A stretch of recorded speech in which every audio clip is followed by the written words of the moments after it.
Welcome to this episode of the Brush and Soap and Blade Podcast, where we look forward to shaving every day. Welcome to episode 148 of the podcast. My name is Rick DeWeese. I'll be your host this week. Okay, we start off with a shave of the day, and then I ran into the weekend and did a little work on a couple of vehicles. Tell you about that. Every now and then it's a win, you know, especially when you know something that, well, someone else doesn't. A shave of the day with Marketing 101. Yeah, we'll talk about that a little bit. Cleaning a windshield. Yeah, my windshield needed to be cleaned, and, well, I happened to run across something that kind of explained something that I'd been experiencing over the years, and I always had a question about it. Shave of the day with Clubman. I went to Walmart. You know, I did a review not too long ago on the Ozark double insulated mug. Well, I found something else. Tell you all about that. Shave of the day over the weekend and on Monday. I went and visited the optometrist. Wanted to get a prescription for some glasses. And I'll tell you about that, but more importantly, I'll tell you what I did instead of, well, spending a whole bunch of money. And then, lo and behold, turns out that just a couple of weeks ago when I ran into it, like right after this happened, a certain individual called, he's got a YouTube channel, and I'll put a link to it. It's called Adam Ruins Everything. And what did it have to do with? Well, it had to do with the cost of glasses and eyewear and everything else, and who's running that operation? I'll link to that. That's worth a shot, you know, just to take a look at that, just to see what it is we're dealing with sometimes.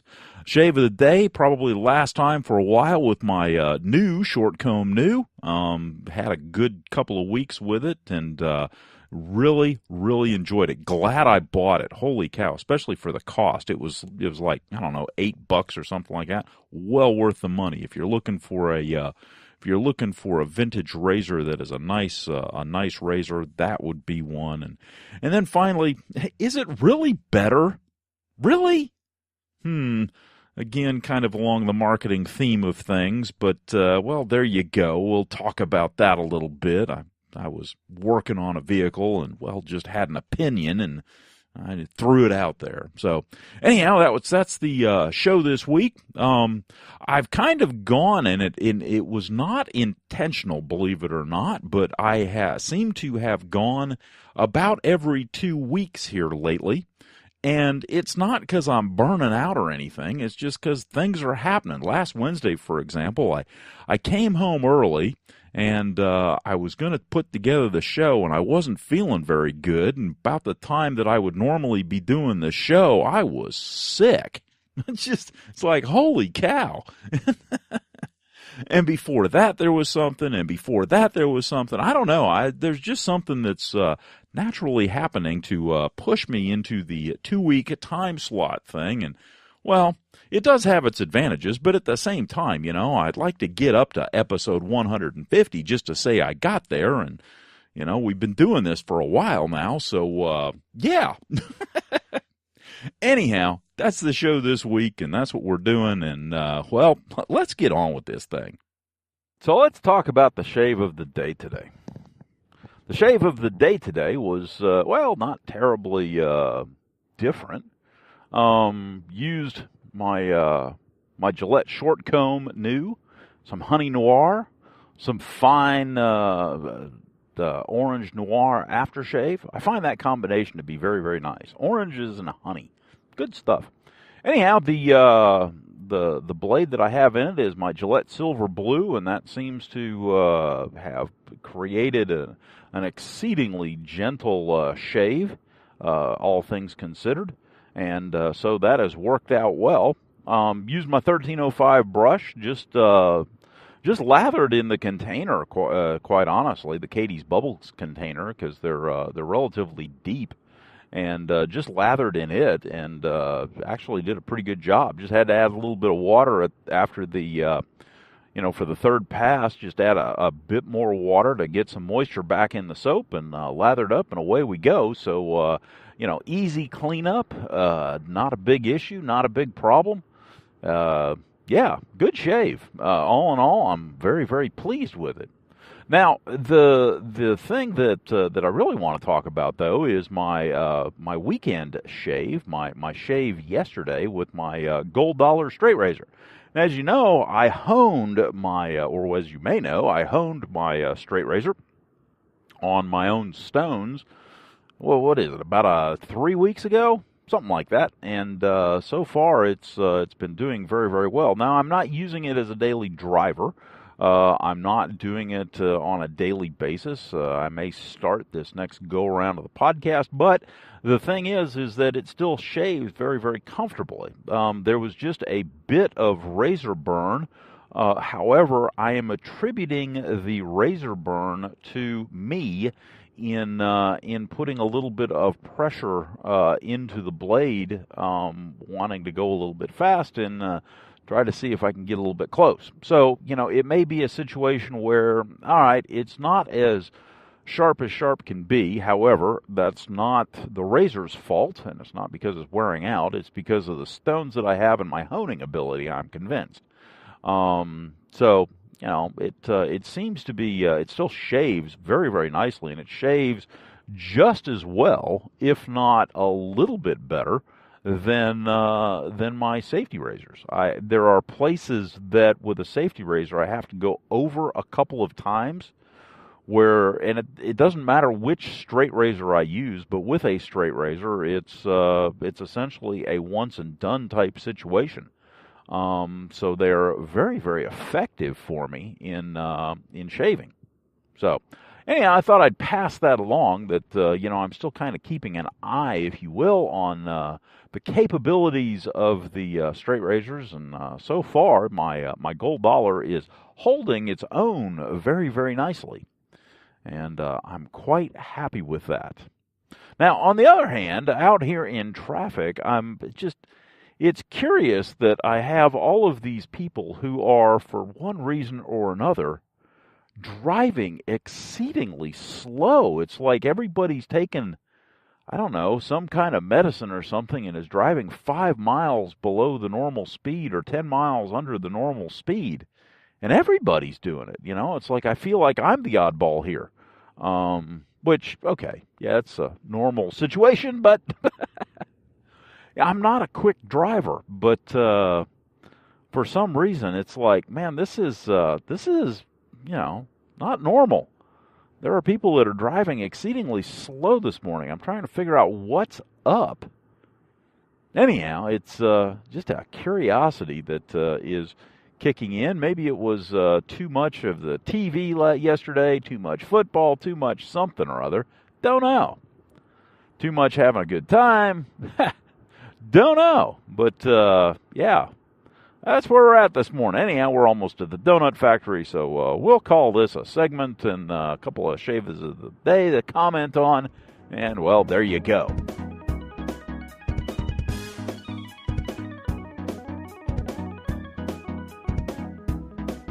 So speaking of working on vehicles, washing windows, things like that, also worked on my younger son's truck. The motor has become an issue with the window on the passenger side. Turns out the switch is fine, the motor's fine. It is the connection between the two. I have a bad connection. So I'm going to probably have to go in, pull everything apart, rewire things, and, well, essentially hardwire it. Or, hardwire it with some quick connects, but of a different type than the wiring harness. Oh, well. But there's one side. It's funny. It'll make it just fine if it's tilted in one direction, but it won't make it if it's not. So, yeah, there's some issues there. But it is 100% an electrical connection issue, which, okay, at least I know it's not mechanical, it's not bound up, the motor's not burned out, the switch isn't bad, so the wiring's still good. It is just 100% the connection. So, worst comes to worst, we'll take it all apart and redo the connection, throw the equivalent of a pigtail on it and put some I don't know, what do they call them? I want to say the quick connect connections on it, but it's not. Again, it's not the kind that that you do. It's the kind you put on individual wires. And so, we'll give it a shot. And, worst comes to worst, we'll hardwire the dang thing straight in and call her a day. The good news is, though, is that the window rolls up, or it can roll up, so I was happy to find that out. Now, the other thing that was interesting was my son came home, and he wanted to wash his car, and he's got a white vehicle, so anything that gets on it shows, which, okay, makes him keep the car clean, which is good. But he wanted to wash his car, and he noticed as he was washing the car that the hood was not aligned with his fenders. And he was concerned about that, thinking he had done something, thinking, oh my gosh, what's happening, have I torqued the frame, just all kinds of things are going through his head. And I said, all right, pop your hood. He popped the hood, and the adjuster blocks that are on the front end that contact the hood, give them a couple of rotations in one direction or another, and voila, it is sorted. He was quite amazed that I knew that that's how you did that. Which was, one of those win-win moments. It's, yes, Dad knows how to fix it, and Dad has the answer, and yes, Dad's been around a while. But luckily it was just something easy, and, fix works well, and life is good. But I just thought I'd mention that, because every now and then they get to a certain age, and it happens when they're young, it happens when they're older, sometimes those teenage years, you don't know nothing, but it's kind of fun when, they say, hey, I got this problem, and you go, oh, okay, well, let's walk through this. And they just stand there in utter amazement going, how do you know these things? Yeah, life experience.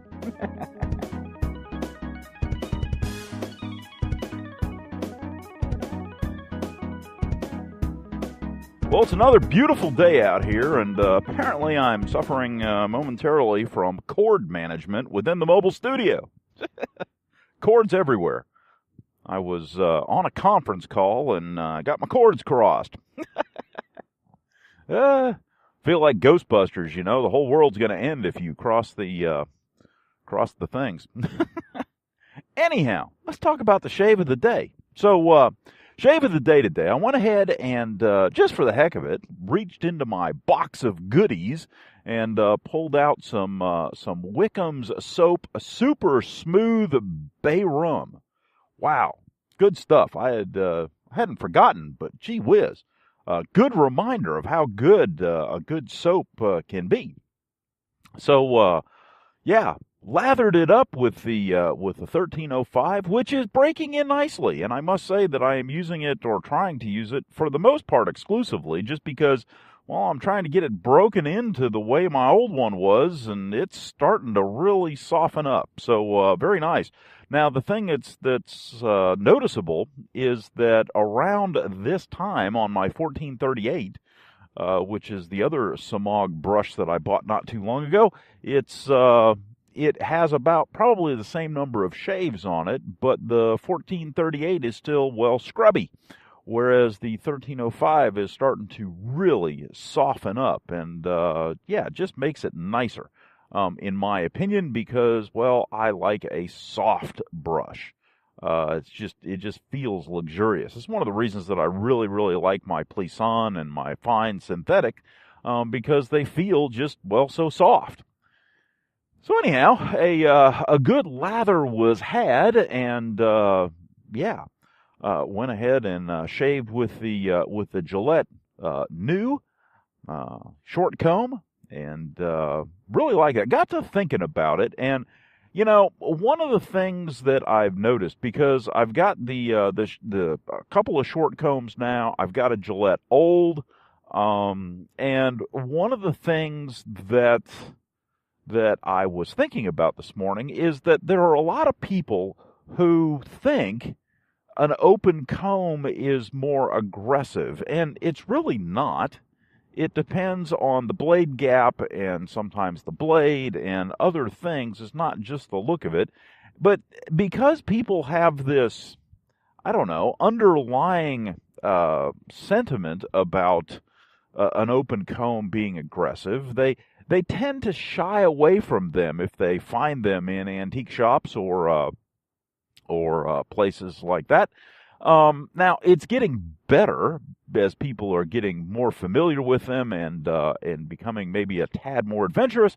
But I would bet that the majority of people are finding that these things are really, well, rather nice razors and shave rather mildly in some cases. You know, my Gillette Old is also a gentle razor. It's not terribly aggressive at all. I mean, it's just a good razor, and I wouldn't have any problems with it being a daily driver, to be quite honest.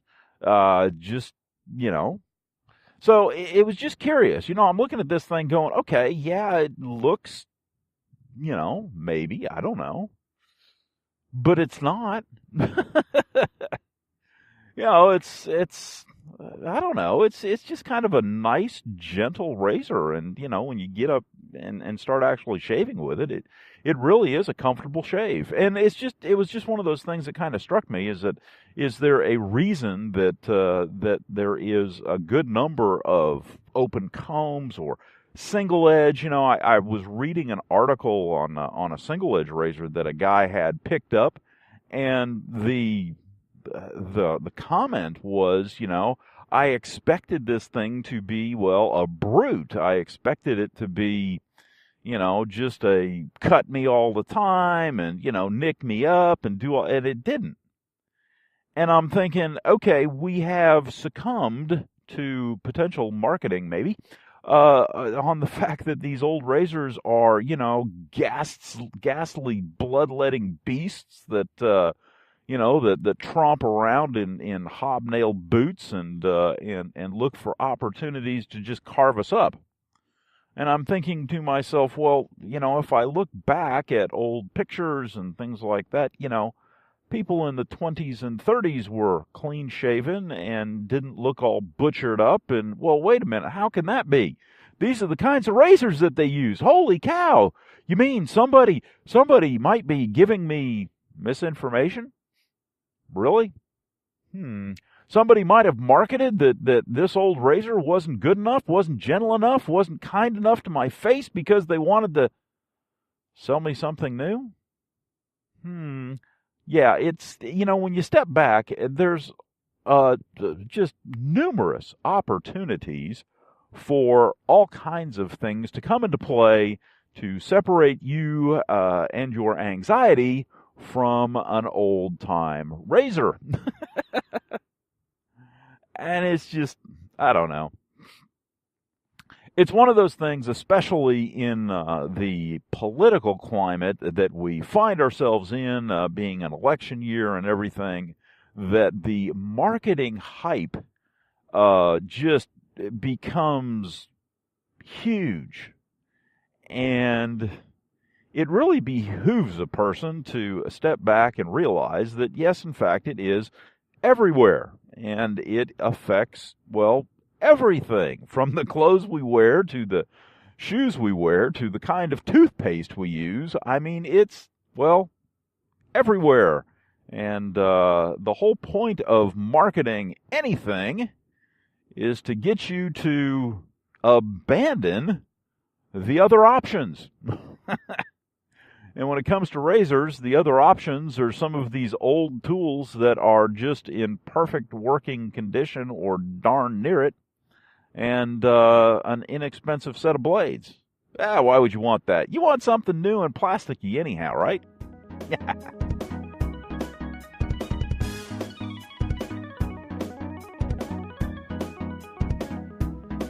Well, I did something the other day that I needed desperately, and that is primarily clean my windshield, because it had, well, gotten greasy. You know, the film that gets on a window when you're driving down the road and the sun happens to be just about right, and you notice that, hey, this window is rather filthy. And yeah, So I cleaned it. Now, before I did, I just happened upon a YouTube video. In fact, it showed up on my homepage, and just happened upon a YouTube video that was specifically about cleaning windows.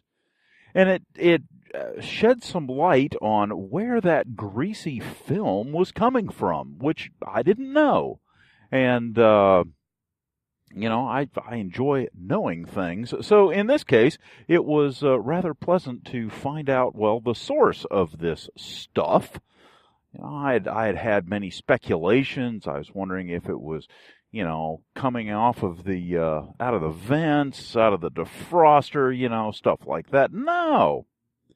Turns out that's not the case at all. Turns out that what is happening is the majority of it is coming from the vinyls that are in your dash, degassing, and the oils that are degassing off of that vinyl are then condensing on the colder window and causing the film to build up. All right, fair enough.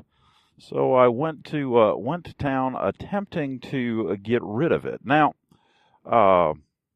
I find that this morning, as I am driving to work, it's better, but it is still not, well, what I would call perfect.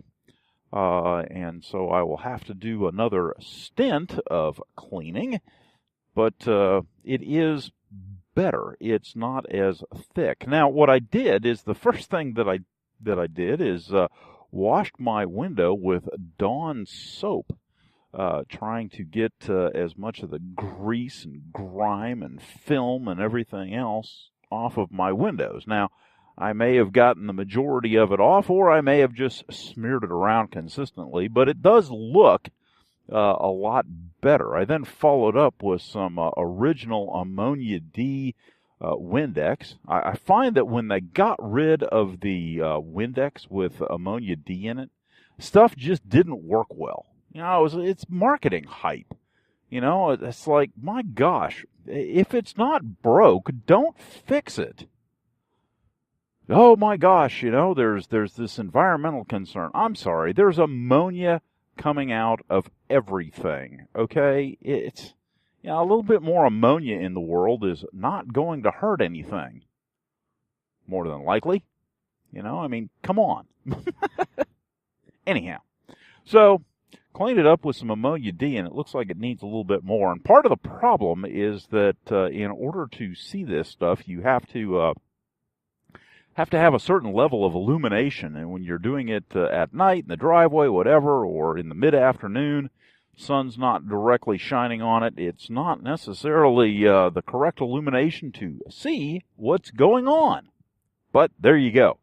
So we'll see if there's any better way to do that. But of course, the hardest part is getting down toward the bottom of the window where it meets the dash. That's always been an interesting area to try to clean. But there you go. Makes it kind of fun, huh?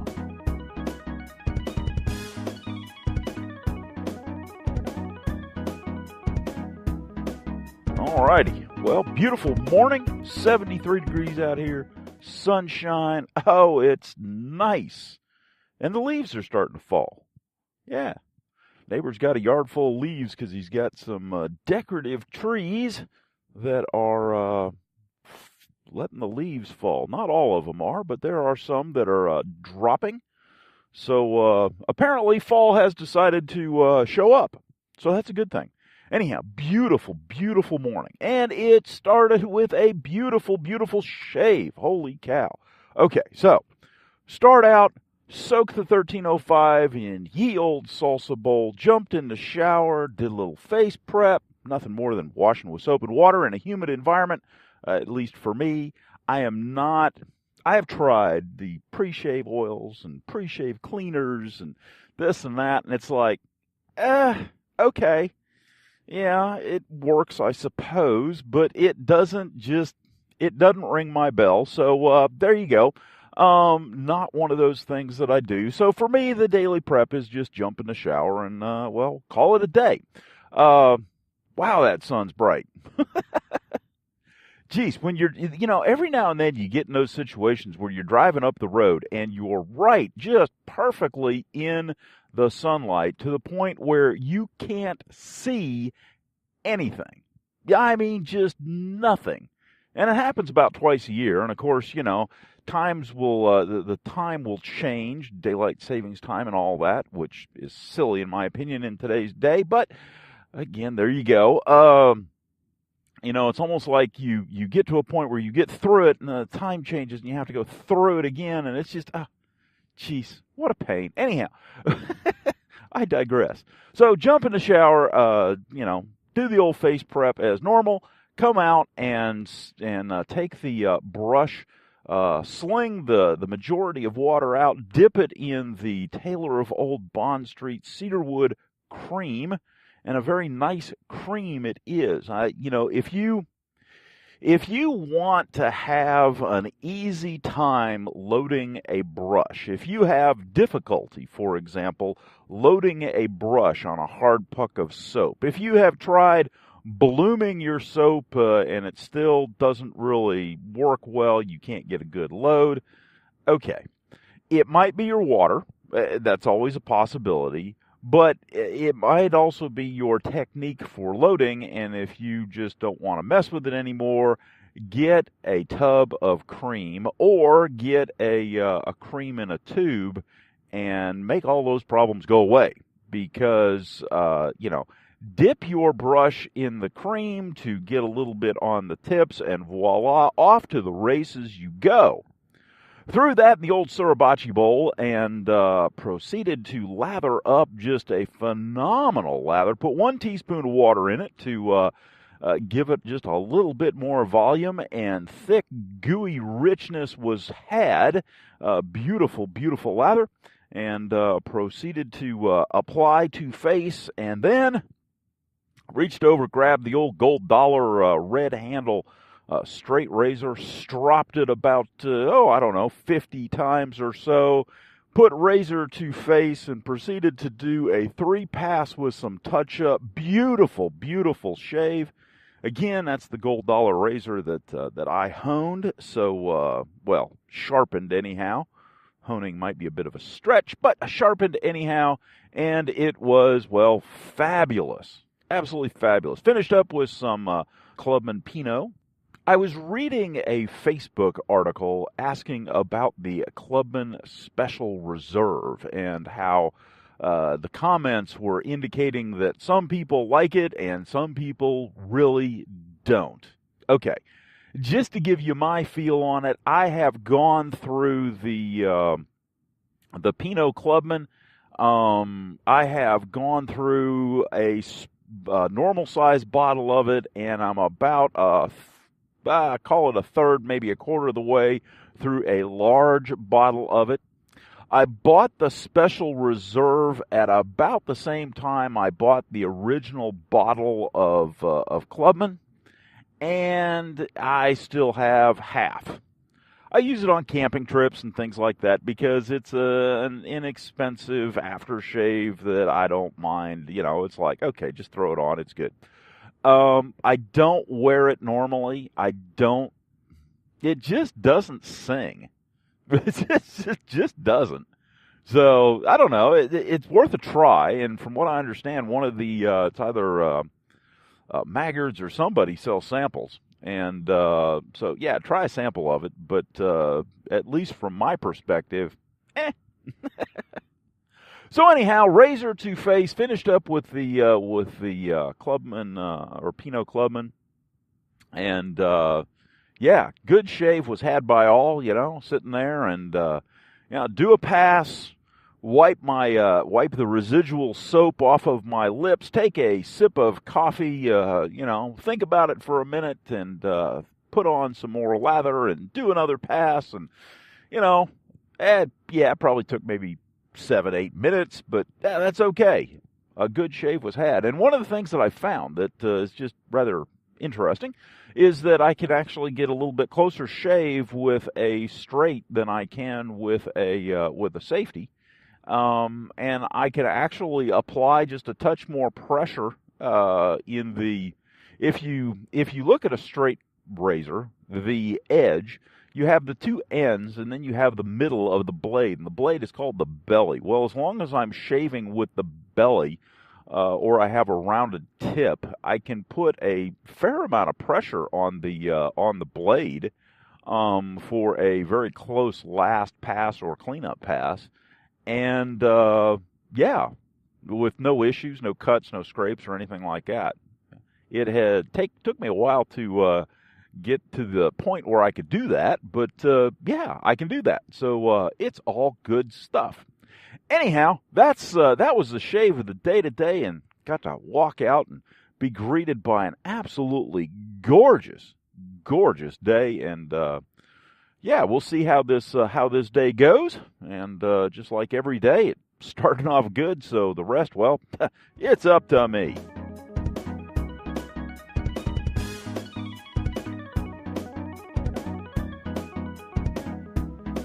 So lo and behold, I was walking in my local Walmart. Blah. Have you ever had one of those mornings when your tongue just doesn't want to work? And the enunciation is just, like, not there. Yeah, like that. Anyhow, I was walking the other day in my local Walmart, and I noticed, I was looking, I just tend to walk around in certain aisles, certain areas of the store, just to see what's there. You know, the shaving aisle being one of them, for example. I saw that, you know, they had the Vander Hagen double-edged blades, but they didn't have any others, which I found curious, because before they would have the others, but not the Vander Hagen. So I'm wondering if there's some deal or something going on there that where they say, well, we'll only have one. But I digress. Anyhow, so I was walking down the aisle in the sporting goods store and looking to see if they had any of my big mugs, my big Ozark mug, the double insulated or the vacuum insulated stainless steel double wall mug that I have commented on in previous podcasts, and lo and behold, they were out of them. Okay, fine. I already have two, so no big deal. However, what did my eyes see but the smaller one? I think the big one's like 32 ounce, and they had the smaller one, which was 20 ounce. Now, every time I had looked previously, the smaller one showed out of stock. Out of stock. Even on the web page, out of stock. Well, there was a whole bunch of 20 ouncers sitting right in front of me. How much? $7.96 or something like that. Call it $8. Okay. Two of those are going in the basket right now, and off we go to the Wild Blue Yonder. And so I went ahead and picked up two of those, brought them home, gave one to the wife, and I have been using the other one. And the other one performs, well, the same as my large one, which is fantastic.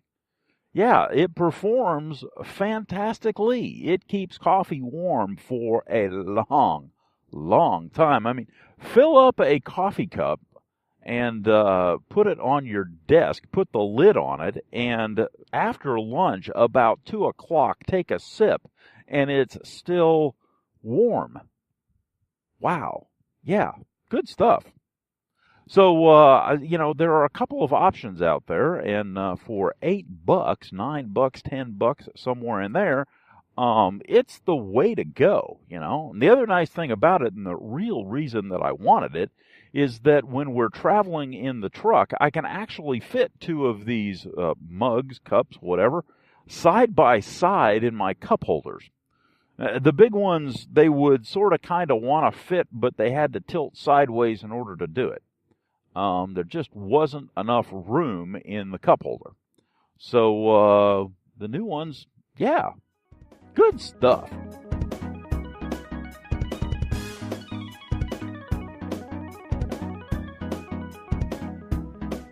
Okay, well, we've made it through the weekend.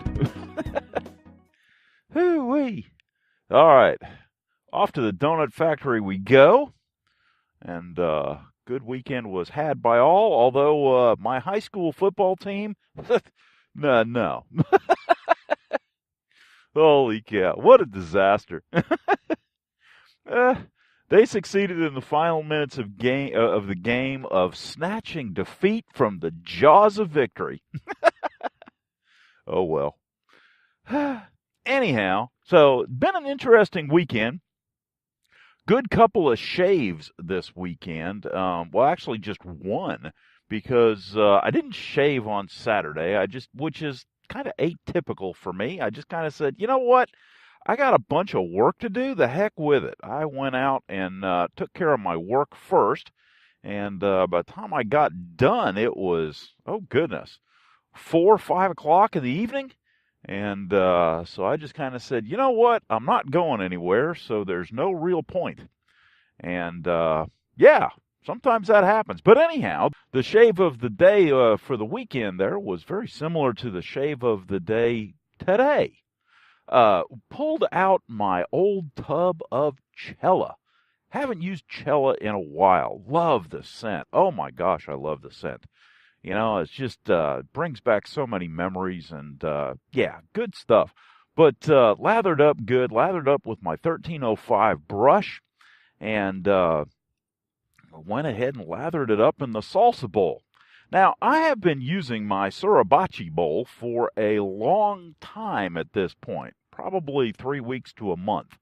So going back to my salsa bowl, first off, was nice, a little bit of reminiscing there. But the other thing that I noticed is, well, it's a bit of a lather monster, too. So the other thing that I liked about it is where the sides of the sriracha bowl are kind of flared out. The salsa bowl is more straight up and down, and the lather that would normally fall out of the sriracha bowl stays in the salsa bowl. +1 for the salsa bowl. Okay. Plus, if I drop it, I don't have to worry. +2. Plus, it's my trademark. +3. Okay. Home run. Jeez. Anyhow, it was nice to go back to the salsa bowl just because. And so lathered up with a 1305 brush with the Cella soap, and a great lather it was, you know, creamy, yogurty. I mean, just really, really nice. Just about perfect consistency. And the razor that I used in both cases, both this weekend and this morning, was my Gold Dollar straight razor. Now, the thing that's nice about that is that I sat down and I stropped my Gold Dollar straight razor slowly, carefully, 100 times, 100 per side, and it turned out to be just, well, fabulous, just absolutely fabulous, and really, really was impressive, and impressed with the ability of that razor to do such a fine job. And what I've discovered is that if normally I do a 3-pass shave, and then I do like a touch-up pass, which is almost like a 4th pass on my neck. So let me describe this for you. Okay, the first pass is from basically from the top to the bottom, you know, face, you know, the cheeks, the chin, the neck, from top to bottom, straight down, okay? The second pass for me is from the ears to the nose. And I start doing the cheeks, ears to nose, get a little bit in the mustache area, ears to nose kind of direction, underneath the jawline, underneath the neck, well, underneath the jawline, because I can't really get underneath the neck because of the angle, but underneath the jawline, and then straight down for the neck, because it's just kind of cleaning up at that point anyhow. Now, typically what I do is I will do a third pass, which is from the neck to the head, okay? So just absolute, you know, opposite from the first pass. But what I did this morning is I did that, you know, against the grain pass, if you will, on the cheeks. But then I essentially did my touch-up pass on my neck. Now, my touch-up pass is typically in the upwards direction, but more from the collarbone to the nose, if you will. So it's more on a diagonal than it is straight up. And that seems to do a much better job for me in my neck area. Well, this morning that's what I did, and I got a really, really good shave. I mean, you could do a little bit more touch-up in a few areas, but for the most part, it is an exceptionally good shave with just 3 passes. And, yeah, that was kind of nice. It's kind of interesting. The other thing that I noticed, especially in rinsing out my 1305 brush and putting it up on the sink, is that I've got a lot of individual splayers. And what I mean by that is I have individual bore hairs that, the whole knot has not splayed completely as of yet, but I have individual bore hairs that are kind of hanging out the thing from the handle. It's, I look at it and go, it's kind of annoying. Should I break them off? Should I snip them? It's just, I haven't really done anything with it yet, but it is one of those curiosities because I do not, and it may have happened, but I do not remember either my 830 or my other 1305 doing that. Interesting. I'll have to keep an eye on that. But anyhow, all in all, good shave of the day. Finished up with some Brute, just because after I got cleaned up and dressed and everything, I just felt like it. I know it doesn't match very well, but that's okay. By the time I got over to it, it'd been a while, and threw on some Brute, and away we go. So life is good. It's an interesting day today, about 73 degrees. Looks like it's going to be a nice day, partly cloudy, but I'm looking forward to it. That's the way you're supposed to start a day, right? Looking forward to it.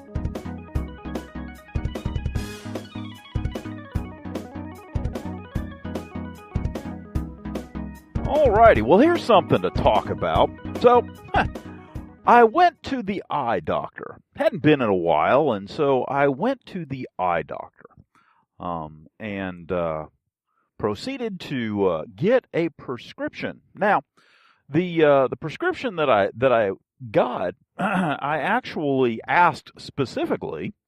I said, I need a prescription at a 12-inch focal length for reading and writing. And since all of my computers have a tendency, the monitors are between 22 and 24 inches, and sometimes 26 inches away, I asked specifically for a pair of glasses, a prescription for computer work. I wanted something that would help me out, reduce the stress and strain and everything else. And so I said, I need something at a 24-inch focal length as well. So what he did is he sat down, he gave me an eye exam, and of course I checked out just fine, didn't have any problems or anything there. And he proceeded to give me a couple of prescriptions for some glasses. Now, essentially, they are... quite honestly, the equivalent of reading glasses, but the difference is that one lens is slightly stronger than the other side. And if you ever go to the store and get reading glasses, the lenses on both sides are essentially the same strength. Well, that's not what I need. I need one that's a little bit, stronger on one side than the other. Okay, fair enough. So I got my prescription. And it's not too bad. So I'm happy with that. It's not like I'm blind or anything. However, I then proceeded to sit down and talk to the optometrist's assistant or whatever about glasses. Now, my insurance has some coverage of frames and lenses and everything else, but they sat me down and they said, okay, let's pick out a couple of frames for you. So we did, and they were, there were some metallic half rims and things like that, and a couple of plastics and, full surround plastics and, just a general assortment of glasses. At which point the assistant said, the prices are on these things, and I look, and there wasn't a pair of frames there that was less than $150. Now, my insurance did not cover all of the cost of those frames.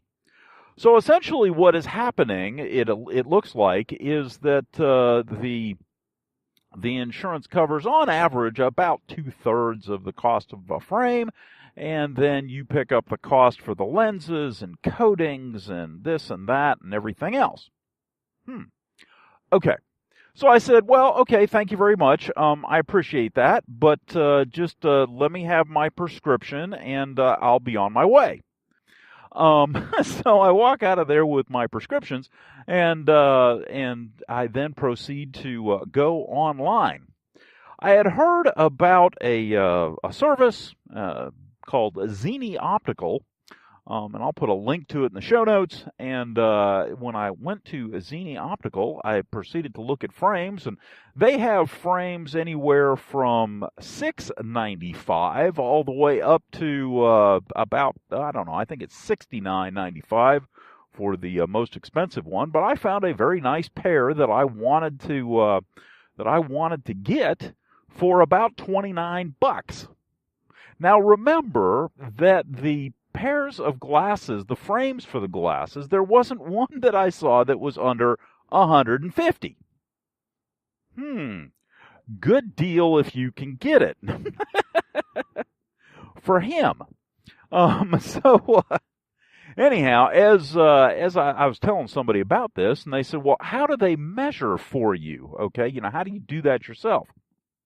Okay, so essentially what you're looking for is you get yourself a fairly decent fitting pair of glasses if you have them, or, everything's in millimeters, so you can measure the bridge of your nose, you can measure the width of your face for your frame width, the temple length, again, it's all in millimeters. And you can measure yourself up, and the only thing that's really critical is called a PD, or pupil distance, the distance between the center of your eyes, and you have to have a frame that will accommodate that pupil distance. So other than that in the prescription, you're good to go.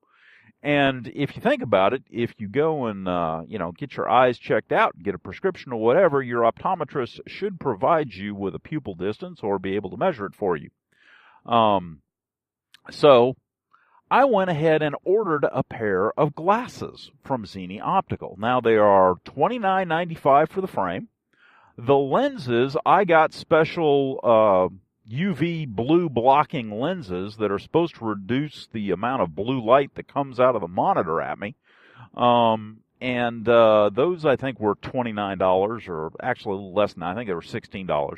But with all the coatings, all the everything, and I even had my name inscribed on the inside of the temple, specifically my name and then a couple of dashes and then a 24, so that I can pick them up and very easily see that these are my glasses that have a 24-inch focal length, which is exactly what I want for computers. And I have the temple pieces, the earpieces are actually blue, so that I can look at them and say, yeah, those are the ones that are 24 inches that have the blue filter on them, so that I don't get stressed out. Now, I have been using those. I used them all day today on the computer, and I must admit I feel much less stress in my eyes. It's much more comfortable, and they do a very nice job. Now, the whole thing is that I ordered these things. They were like $60. It was like $59.95 or something like that, but call it $60 at the outside. And that's shipping included. They got here in about a week, and, the best I was going to be able to get out of the optometrist's office was for $160. Now, granted, that was out-of-pocket expense, so I'm not going to, give anything to the insurance or try to get any money back through insurance. I don't care. If I was going to be out-of-pocket $160 and now I'm only out-of-pocket $60, I've just saved myself $100 and have a very, very nice pair of glasses for it. The other thing is that if you want to get glasses that, maybe some plastic frames or something like that in an emergency, you can pick up a pair of glasses for like, I don't know, $15, $20, depending on the coatings and everything else that you get. So now I'm looking for a pair of glasses for my 12-inch. And the other thing that I found out is that I can actually, for about 25 or 30 bucks, I can get myself a pair of glasses that work just about perfectly for sitting in my living room watching television. So for $30, I can get some TV glasses. The point is that, you know, if you can get on the internet and you know, if you have your prescription and you can do some measurement or have somebody else do some measurement for you, it's not that difficult to save just big bucks on eyeglasses. And so far, quite honestly, I am very, very pleased. I mean, they sent me my glasses, they sent me a cleaning cloth, a plastic case. Now, granted, the plastic case isn't the nicest, but, you know, it's okay. It's a case, and it works. And more importantly, it didn't cost me anything. So, yeah, good stuff. So, Zenni Optical, if you have any eyeglass needs, that's one of the first places that I would recommend anyhow, because, granted, I don't have a problem measuring things in millimeters and things like that, and I understand the process and all, but, yeah, you could save yourself a lot of money, especially if you're buying for kids. That's the thing that just jumped out at me. If you're buying for kids, and, you know, kids they have a tendency not to take care of glasses. They have a tendency to grow fast, beat them up, you know, etc.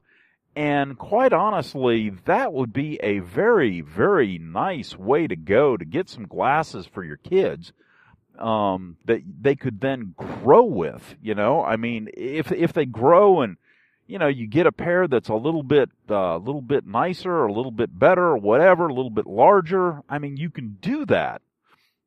Yeah, it just struck me as, yeah, that's a good way to go.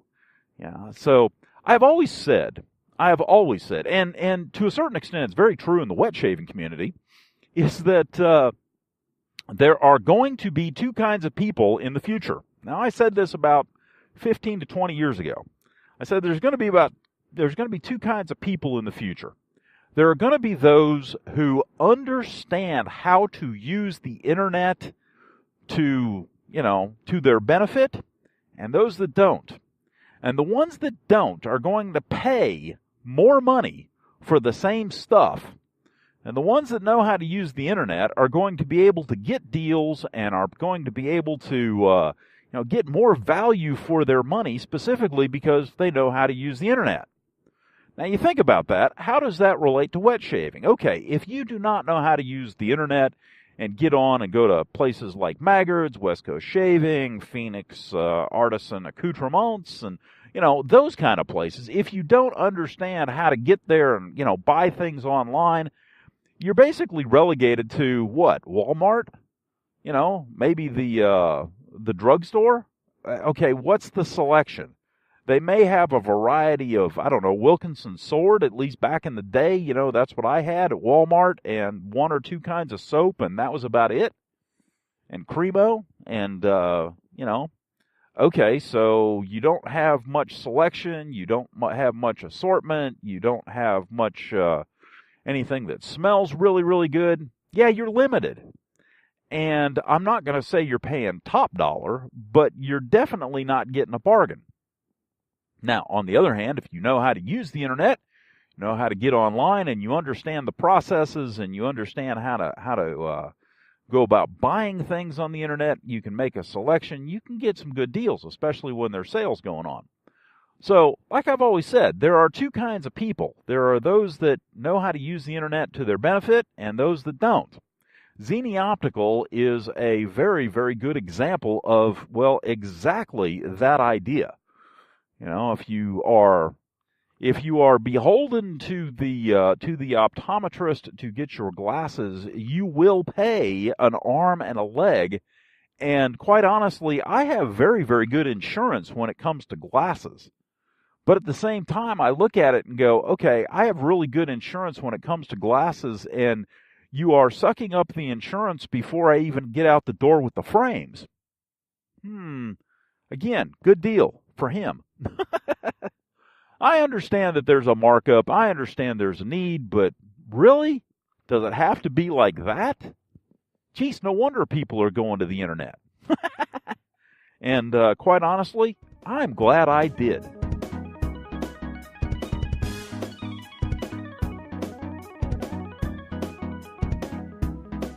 All right, well, let's talk about the shave of the day. Okay, so today I went back to a tried and true, or at least the new tried and true. See what I did there? Okay, so I went back to the Gillette new, the new one, the one that actually has its plating and its teeth are all straight with the Kai blade, and had probably the final shave on that Kai blade. It was a really smooth shave. Used my fine synthetic brush, which is a little small for a synthetic brush, but once you load it up with soap, it feels bigger than what it actually is, just because the soap helps spread everything out and just, I don't know, kind of enhances its softness. And really, really enjoyed that. Again, it feels like a much bigger brush. But use some Taylor of Old Bond Street cedar wood again, and use the Gillette new bar-handled short comb, and with the Kai blade, and everything worked out well. Really did. The only issue that I had is that Kai blade is starting to feel, well, just a little, I don't know, rougher. That would be the easiest way to explain it. You know, when I got done, my face felt like it was a little bit more, just a touch more abraded. There was just a hint of razor burn, and to be quite honest, an apprehension for putting on aftershave immediately after the shave because of the overall feel of the face. So, not being a big fan of razor burn, I'm thinking that the blade that is in there is probably on its last legs, and we will say ta-ta to said blade, call it a day, and enjoy the fine shaves that I've gotten from it, and move on with life. So, who knows? Maybe next week we'll just do straight razors. I don't know, but. It's hard to say, but no, I can't, because I've got a new razor that I need to talk to you about.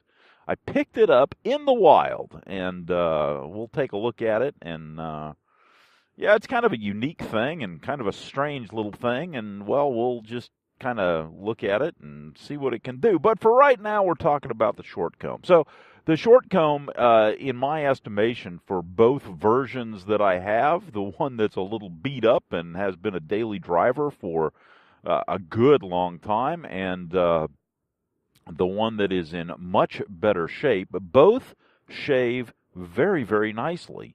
And the moral of the story there is that, okay, yes, it's an open comb. Don't be scared of an open comb. They look different, but they function well, and you can have a gentle shave with an open comb if, in fact, it is a gentle razor. You know, it all has to do with blade gap and, to a certain extent, blade exposure. But the point is that don't judge a book by its cover.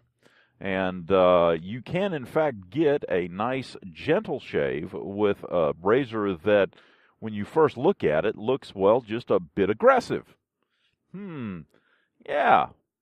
Now, the other thing is, as always, the razor and blade combination is probably unique to you. So there are going to be some blades that work better in some razors, and I know for me that in almost all of my Gillette vintage razors, the Gillette Silver Blue works fabulously. It just really does. It's almost like it's almost like it was made for it. Anyhow, good shave was had this morning, and you know, for me the big thing is experiment, try. You know, play around with it. Don't be put off. Don't work on your technique. Work on the amount of pressure or lack of pressure that you utilize when you're shaving, because it will make a big difference. Work on doing multiple passes instead of trying to take it all off at once. work on prep, because it will make a big difference. So, it's kind of like when you're a football player and, you start getting fancy and things go awry. What does the coach tell you? Go back to the fundamentals. The fundamentals of a good shave really don't change. A good lather, good prep and moisturization of everything prior to applying the lather. Apply the lather thickly enough that it actually does the job. New razor, new blade or a fresh blade, a blade in good condition. The correct angle, the correct pressure, which usually means no pressure, especially when compared to a cartridge razor, which are actually designed to be used with a good bit of pressure and force. It's the opposite with wet shaving. And multiple passes, lathering between each pass. And if you can rinse your face just a little bit to get a little bit more moisture in your in everything, and then lather up in between passes, so much the better. All that, and know the grain orientation that you're dealing with. So just some fundamentals of wet shaving. And to a certain extent, fundamentals of shaving, no matter what you are shaving with. I dare say that that even a cartridge razor would use or would do a better job if in between passes, if you took multiple passes, you relathered. Otherwise, you'll end up being scraped and scratched and tore up. And I see people making that mistake a lot. Anyhow, yeah, so it's one of those things, go back to the fundamentals and then start from there, especially when you're first starting out and switching up with razors or blades or whatever. Sometimes you have to step back and go back to the fundamentals until they become, habit. Anyhow, once you get to that point, you can start messing about, then it becomes, just fun. And that's what we're trying to have here, is some fun.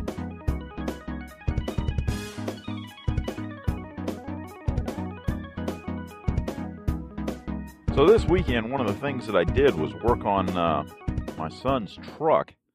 He's got my old truck, and the driver's side window hasn't been operating correctly or at all for a while now. So I finally pulled it apart and went to looking at it, and I have an electrical contact issue. The connector that connects the motor, the up and down motor, to the electrical system. If I hold it and push it toward the door, it functions fine. If I don't do that, it quits. So what I ended up doing was taking it and opening it up and cleaning the contacts real good. Took a small piece of emery cloth and a small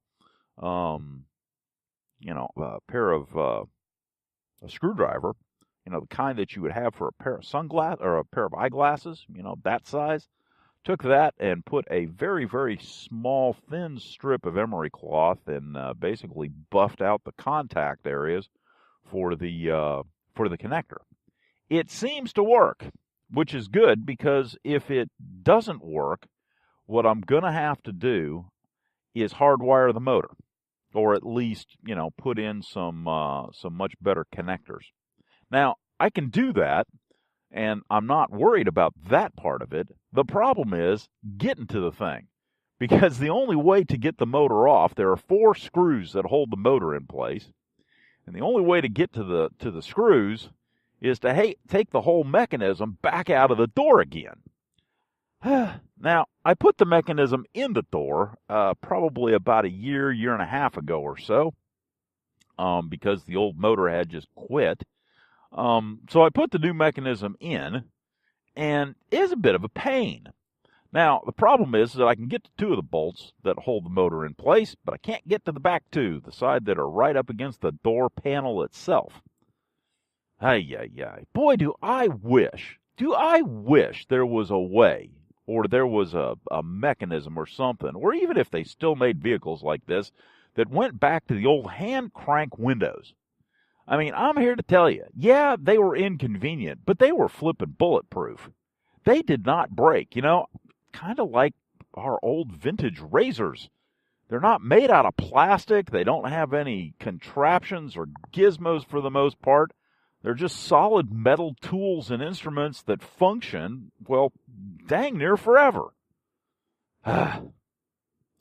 Sometimes we say, yes, it's progress, when in fact, no, it's not. Not if you want something for the long haul. Now, if you're looking for something that's just disposable and going to nickel and dime you to death, well, okay, sure. But for simplicity and long haul, no. It reminds me a lot when I was in the Navy. One of the things that we did is we went up and, I was in the Navy during the Cold War, and we had a tendency to mess with the Russians. They were our adversaries. It's just the way it worked.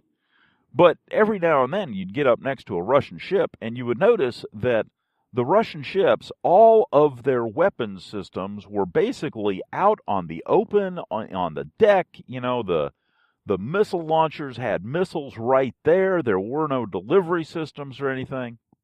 And on the other hand, if you looked at our ships, the delivery systems, the missiles were all stored inside the ship. And they had this rail delivery system that would put the missiles up on the rails, and you had this automated door that moved out of the way. I mean, it was really cool, but it was also, man, there's a lot to go wrong with it. And that's the philosophy. The Russians had the philosophy, if I only have one moving part, there's less to go wrong. Whereas on the other hand, we're of the opinion, I guess, as a society, well, if we have a bunch of moving parts, well, that's cool. And we should do that just because, well, we can. When you stand back and you go, okay, for the long haul, which one's better? The one with the fewer moving parts or the ones that looks cool? Yeah, weird train of thought, I know, but I don't know. It's just, when I look at all the gizmos and mechanisms in a vehicle, okay, when I was growing up, a truck had a hand crank for the window. It had an AM/FM radio. Didn't have air conditioning. It had a heater, but it had a fan. If you wanted it to be cool, you'd roll down the windows. And it was as cool as it would get outside, and I'm sorry, but there you go. But that's the way it was. And those things were, for the most part, bulletproof. I mean, good God, you had to shoot one with a .357 to get it to quit. And even then, sometimes to keep on going. And it's just, when I look at some of the stuff that's on my truck and I think, if this ever breaks, how am I going to fix it? Now, I know some people do not keep vehicles as long as I do. I keep a vehicle basically a minimum of 10 years and longer if I can get away with it.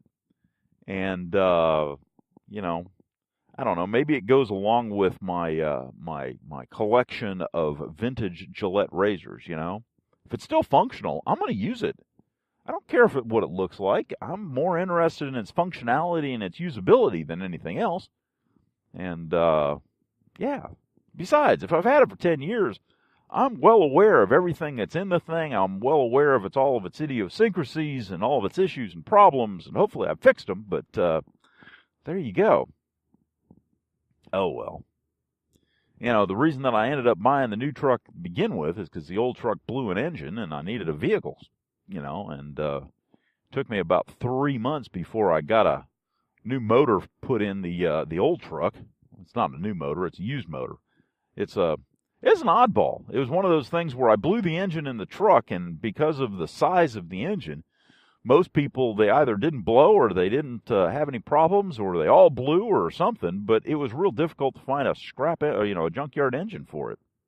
Finally did, and put one back in it, and that's what the boys have been running, when they learn to drive and everything, and for their first vehicles, first year or so.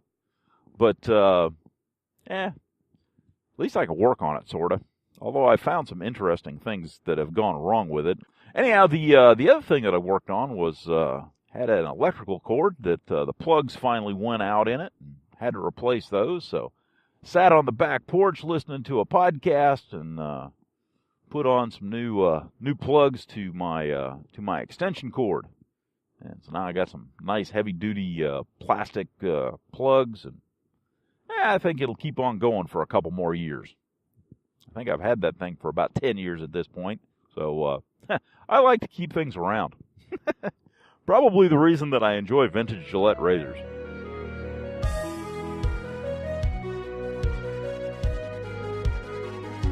Well, that concludes this episode of the Brush and Soap and Blade Podcast. I hope you enjoyed listening to it as much as I enjoyed making it. If you have some suggestions or would like a topic covered, drop me an email at brushandsoapandblade@gmail.com or give me a call at 864-372-6234 or contact us on Twitter at BrushnBlade. You can also visit us at our blog, brushandsoapandblade.wordpress.com. As always, we're available on iTunes and Stitcher.